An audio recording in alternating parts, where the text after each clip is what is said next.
आज का बाजार लाल निशान में बंद हुआ, लेकिन दिन के निचले स्तरों से अच्छी रिकवरी देखने तो मिली। सेंसेक्स 188 अंक गिरकर 77,967 और निफ्टी 36 अंक फिसलकर 24,436 पर बंद हुआ, जबकि निफ्टी 24,400 के ऊपर टिकने में कामयाब रहा। बाजार को सबसे बड़ा सहारा बैंकिंग शेयरों से मिला। निफ्टी बैंक 440 अंक चढ़कर 57,886 पर बंद हुआ और दिन के ऊपरी स्तर के करीब रहा, जिससे सेंसेक्स और निफ्टी की गिरावट काफी कम हुई। मिड कैप इंडेक्स भी 180 अंक गिरकर 64,024 पर बंद हुआ, लेकिन बड़े इंडेक्स के मुकाबले इसका प्रदर्शन थोड़ा बेहतर रहा। वहीं एडवांस डिक्लाइन रेशियो 3:4 रहा, यानी बढ़ने वाले शेयरों के मुकाबले गिरने वाले शेयर ज्यादा रहे। आज टाटा ग्रुप के शेयरों पर खास दबाव देखने को मिला। एन चंद्रशेखरन के मौजूदा कार्यकाल के बाद दोबारा नियुक्ति नहीं चाहने की खबर से TCS, Tata steel, Tata Motors passenger vehicles और टाटा कंज्यूमर जैसे शेयरों में बिकवाली रही। निवेशकों की चिंता सिर्फ चेयरमैन बदलने तक सीमित नहीं रही, बल्कि बाजार ये भी देख रहा है कि आगे टाटा ग्रुप की रणनीति और नेतृत्व किस तरह आगे बढ़ता है। इसी वजह से टाटा ग्रुप के कई बड़े शेयर दबाव में रहे। हॉस्पिटल शेयरों में भी तेज गिरावट देखने को मिली। इलाज से जुड़े कुछ चार्ज पर सीमा लगाने यानी चार्ज कैपिंग की चर्चा से मैक्स हेल्थ केयर और फोर्टिस हेल्थ केयर करीब 3% से 5% तक टूटे। चार्ज कैपिंग का आसान मतलब है कि अस्पताल कुछ सेवाओं के लिए अपनी मर्जी से कोई भी कीमत नहीं रख पाएंगे और एक तय सीमा के अंदर चार्ज करना पड़ सकता है। निवेशकों को डर है कि इससे अस्पतालों की कमाई पर असर पड़ सकता है। दूसरी तरफ नैल्को और हिंडाल्को में करीब 3% से 8% तक की तेजी रही। ब्राजील में नॉर्स्क हाइड्रो द्वारा एल्यूमिना प्रोडक्शन घटाने की खबर से सप्लाई कम होने की उम्मीद बनी, जिससे एल्यूमिना की कीमतों में तेजी की संभावना ने मेटल शेयरों को सहारा दिया। पीएसयू बैंक्स में भी खरीदारी मजबूत रही। पंजाब नेशनल बैंक और यूनियन बैंक जैसे शेयरों में करीब 4% तक की तेजी दिखी, जबकि पीएसयू बैंक इंडेक्स लगभग 2% चढ़ा। मजबूत एसेट क्वालिटी, आकर्षक वैल्यूएशन और बेहतर क्रेडिट ग्रोथ आउटलुक को खरीदारी की वजह माना गया। टेलीकॉम शेयरों में भी तेजी आई। भारतीय एयरटेल की ओर से कुछ चुनिंदा प्लान्स में टैरिफ बढ़ाने की खबर के बाद सेक्टर में खरीदारी दिखी और वोडाफोन आइडिया करीब 3% चढ़ा। टैरिफ बढ़ने से ग्राहक बहुत ज्यादा कम ना हो तो कंपनियों की कमाई बढ़ने की उम्मीद रहती है। एमसीएक्स का शेयर करीब 3% चढ़ा। सेबी के कंसल्टेशन पेपर में फॉरेन पोर्टफोलियो इन्वेस्टर्स यानी एफपीआई को कमोडिटी डेरिवेटिव्स में ज्यादा भागीदारी देने का प्रस्ताव है, जिससे एमसीएक्स पर ट्रेडिंग वॉल्यूम बढ़ सकता है और एक्सचेंज की कमाई को फायदा मिल सकता है। बॉश और लाइफ में भी करीब 3% की तेजी रही। बॉश में कंपनी की सकारात्मक टिप्पणी के बाद खरीदारी बनी रही, जबकि लाइफ ने सोमवार की बढ़त को आगे बढ़ाया और लगातार दूसरे सत्र में मजबूती दिखाई। पीआई इंडस्ट्रीज आज के कमजोर शेयरों में सबसे आगे रहा और करीब 9% टूट गया। कमजोर पहली तिमाही के नतीजों के साथ एक्सपोर्ट बिजनेस में चुनौतियां, कमजोर मांग और कीमतों पर दबाव ने निवेशकों की चिंता बढ़ाई। कोटक सिक्योरिटीज के श्रीकांत चौहान के मुताबिक ऊपरी स्तरों पर बिकवाली के बावजूद निफ्टी को 20 डे एसएमए के पास सपोर्ट मिला और वहां से रिकवरी आई। 20 डे एसएमए का मतलब पिछले 20 कारोबारी दिनों के औसत भाव से है, जिसे बाजार में अहम सपोर्ट या रेजिस्टेंस माना जाता है। टेक्निकल स्तरों पर निफ्टी के लिए 24,300 और सेंसेक्स के लिए 77,500 अहम सपोर्ट जोन है। अगर ये स्तर कायम रहते हैं तो निफ्टी 24,500 से 24,600 और सेंसेक्स 77,500 से 78,800 तक रिकवरी कर सकता है। अगर निफ्टी 24,300 और सेंसेक्स 77,500 के नीचे फिसलते हैं तो बिकवाली बढ़ सकती है। ऐसी स्थिति में निफ्टी 24,150 से 24,100 और सेंसेक्स 77,000 से 77,800 तक कमजोर हो सकता है। जियोजेट इन्वेस्टमेंट्स के विनोद नायर के मुताबिक भारत और अमेरिका के इन्फ्लेशन यानी महंगाई आंकड़ों से पहले बाजार में सावधानी रही। निवेशकों को चिंता रही कि दोनों देशों के पॉलिसी मेकर्स आगे के फैसले आर्थिक आंकड़ों को देखकर ही लेंगे। बाजार पर क्रूड ऑयल की बढ़ती कीमतों का भी दबाव रहा और क्रूड फिर $90 प्रति बैरल के स्तर को टेस्ट करता दिखा। भारत तेल आयात करता है, इसलिए महंगा क्रूड इंपोर्ट बिल महंगाई और कंपनियों की लागत बढ़ा सकता है। इसी वजह से बाजार में broad based risk of selling देखने को मिली, यानी निवेशकों ने सिर्फ 1-2 सेक्टर नहीं बल्कि कई हिस्सों में बिकवाली की। हालांकि पीएसयू बैंक और मेटल शेयरों ने इस कमजोरी के बीच बेहतर प्रदर्शन किया।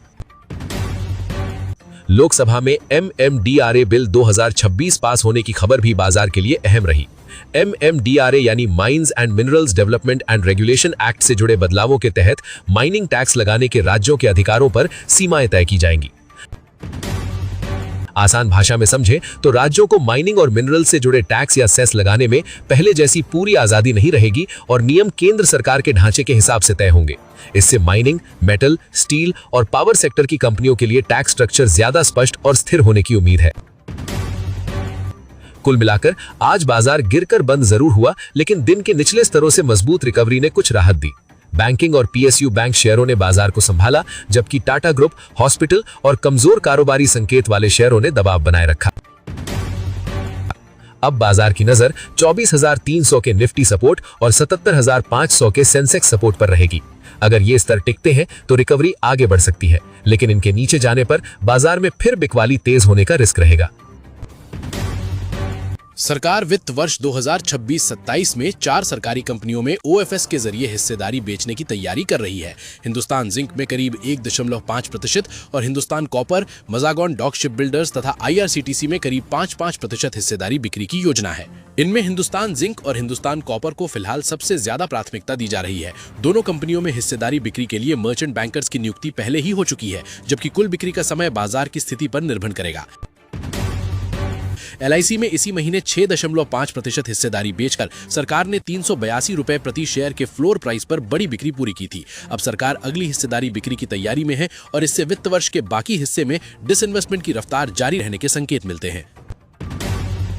सेबी चेयरमैन ने कहा है कि क्लोजिंग ऑक्शन सेशन यानी CAS में किसी तरह की गड़बड़ी या हेराफेरी के कोई सबूत नहीं मिले हैं। उनके मुताबिक CAS की प्रक्रिया और शेयरों का क्लोजिंग प्राइस तय करने वाला प्राइस डिस्कवरी मैकेनिज्म पूरी तरह पारदर्शी है। सेबी बाजार से मिल रहे फीडबैक का लगातार आंकलन कर रहा है और जरूरत पड़ने पर CAS के नियमों में बदलाव भी किया जा सकता है। फिलहाल मकसद CAS में ज्यादा भागीदारी बढ़ाकर क्लोजिंग प्राइस तय करने की प्रक्रिया को और मजबूत बनाना है।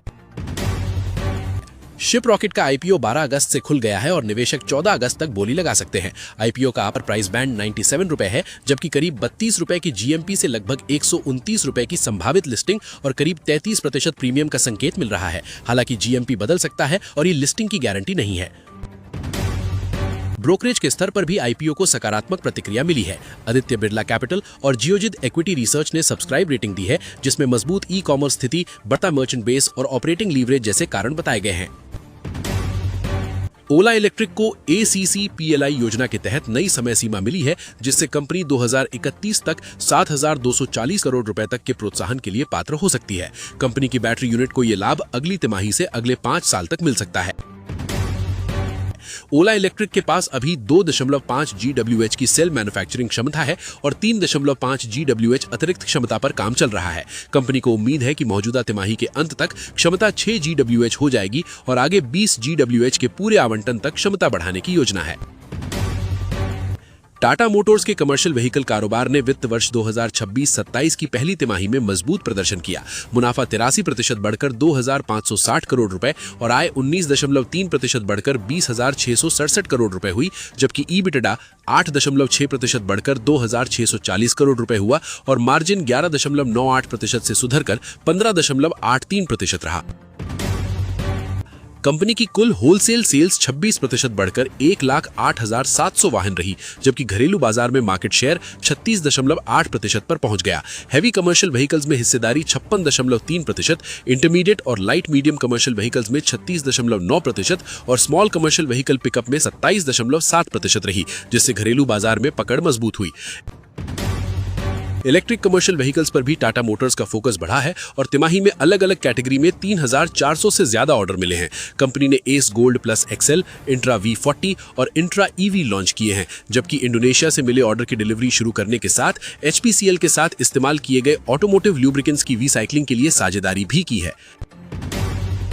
हिंदुस्तान एरोनॉटिक्स के जून तिमाही के नतीजे उम्मीद से बेहतर रहे। कंपनी का मुनाफा 14.7% बढ़कर 1,580 करोड़ रुपए और आय 14.4% बढ़कर 5,515 करोड़ रुपए हुई, जबकि दोनों आंकड़े अनुमान से ऊपर रहे।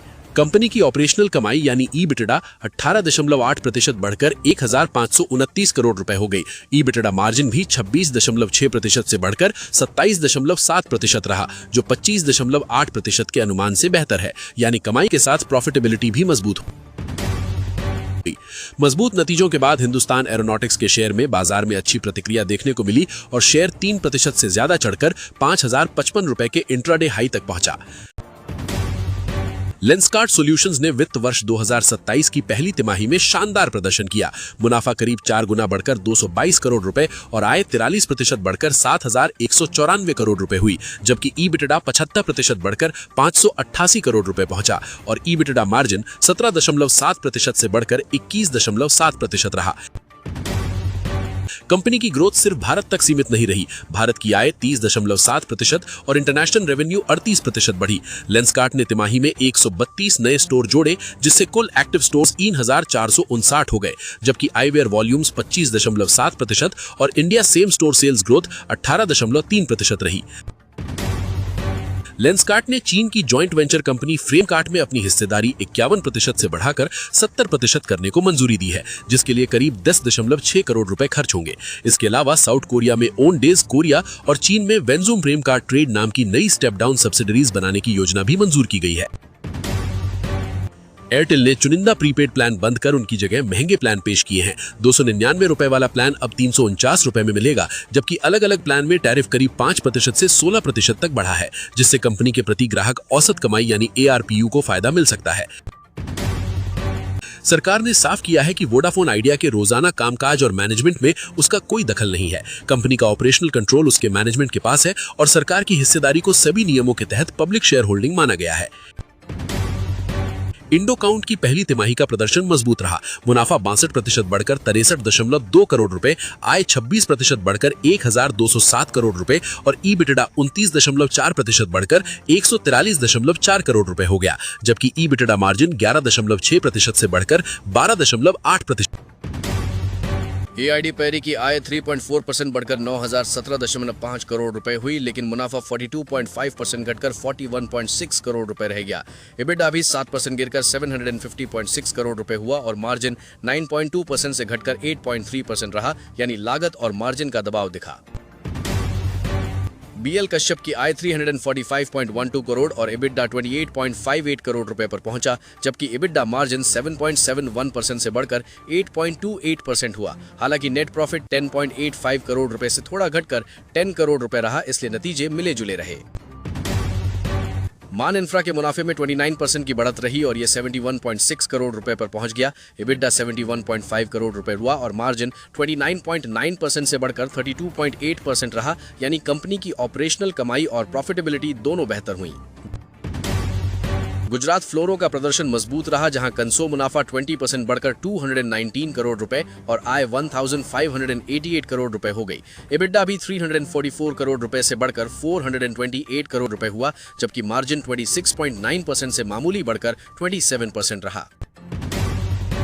रुचिरा पेपर्स की आय सिर्फ 3.8% बढ़कर 174.92 करोड़ रुपए हुई, लेकिन मुनाफा 63.8% गिरकर 6.14 करोड़ रुपए रह गया। एबिटा 25.1% घटकर 15.07 करोड़ रुपए और मार्जिन 16.3% से गिरकर 8.6% रहा, यानी मुनाफे पर काफी दबाव आया।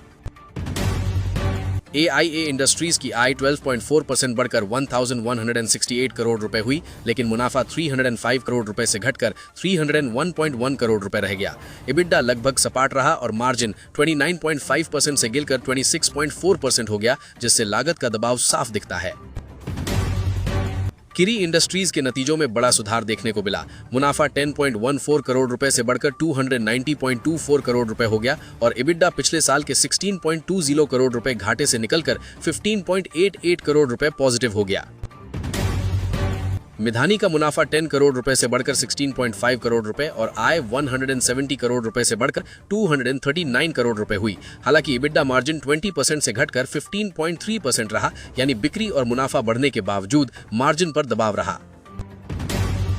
किर्लोस्कर इंडस्ट्रीज के नतीजे कमजोर रहे। नेट प्रॉफिट 69% गिरकर 37.7 करोड़ रुपए और आय 1179 करोड़ रुपए रह गई, जबकि EBITDA 385 करोड़ रुपए के घाटे में चला गया, जबकि पिछले साल इसी तिमाही में 218 करोड़ रुपए का EBITDA था।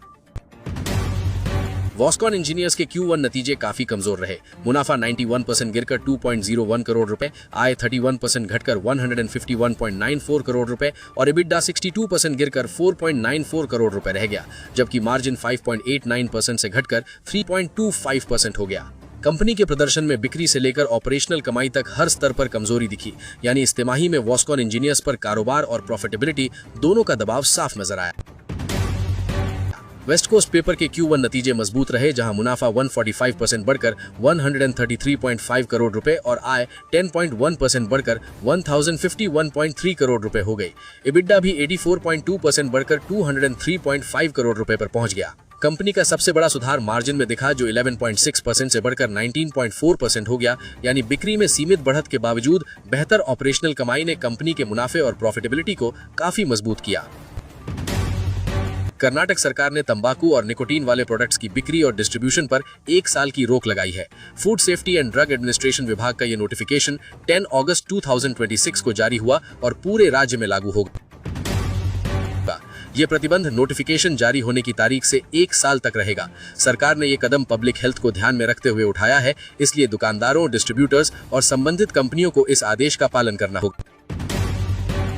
ग्रासिम के कंसोलिडेटेड Q1 नतीजे मजबूत रहे, जहां मुनाफा 51% बढ़कर 2146 करोड़ रुपए और आय 48,716 करोड़ रुपए हो गई। EBITDA भी 6088 करोड़ रुपए से बढ़कर 7772 करोड़ रुपए हुआ, जबकि मार्जिन 15% से सुधरकर 16% रहा।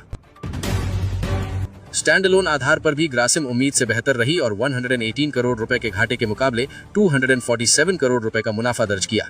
EBITDA 949 करोड़ रुपए रहा, जो 831 करोड़ रुपए के अनुमान से बेहतर है, जबकि मार्जिन 4.2% से बढ़कर 8% पहुंच गया।